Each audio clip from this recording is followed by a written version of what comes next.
Now let's discuss the causes for the American War of Independence.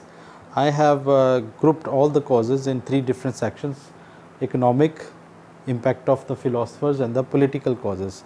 Let's start with the economic causes. Americans were not allowed to start any sort of industry, first. Second, they cannot have any trading relationship with the other countries. Third, they supposed to pay different taxes, और सबसे जो भयानक tax रहा वो था stamp act. In 1765, English Parliament passed the Stamp Act, which imposed stamp taxes on all business transactions. This act awakened violent resentment among the colonists. तो एक violent resentment आ गई जहाँ पे लोग उग्र हो गए ब्रिटिश के खिलाफ. Next is the philosophers or influence of the philosophers. People like European philosophers like John Locke, Voltaire, Rousseau and Montesquieu, under their influence the English settlers in America were inspired with these views regarding the freedom, equality and rights of the people. They were not having the freedom, they were not having equality, they were not enjoying the rights.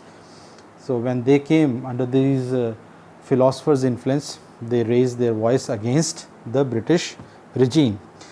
One thing more, they raised a slogan that is no taxation without representation. American thinkers like Thomas Jefferson asked the people to rebel against tyrannical rule of England. अब ये no taxation without representation क्या है? In the very first point and the last line, the Americans did not have any representation in the British Parliament. अब ये British Parliament में इनकी कोई representation नहीं होती थी, ये लोग वहाँ में शामिल नहीं होते थे. British Parliament इंग्लैंड में बैठकर इस जो 13 कॉलोनीज़ रही इनके लिए कानून बनाती थी और यहाँ पे उन कानूनों को इम्प्लीमेंट करवाया जाता था. लेकिन जितने भी अमेरिकन यहाँ पे रह रहे थे, right, in these 13 colonies, there was no single representative in the British Parliament. So they gave a slogan कि हम लोग टैक्स तब पे करेंगे जब आप लोग हमें शामिल करोगे इस कानून बनाने की व्यवस्था में, राइट. ब्रिटिश पार्लियामेंट का काम था इनके लिए कानून बनाना. और the last one is the anti British protest could be seen all over. The most prominent protest was the incident known as the Boston tea party. ये ऐसा नहीं है कि कोई टी पार्टी ऑर्गेनाइज़ की गई थी. मैं तुम्हें बता दूं कि ब्रिटेन के पास बहुत ज़्यादा चाय इकट्ठी हो गई थी और उसे इनको बेचना था, राइट. तो अमरीकी जो थे उस वक्त के सबसे बड़े खपतकार रहे, यानी कि कह सकते हैं कि वो ज़्यादा चाय पीते थे. तो Britain decided to send those cartons, वो चाय के भरे हुए जो कार्टन्स थे उन्होंने अमेरिका भेज दिए.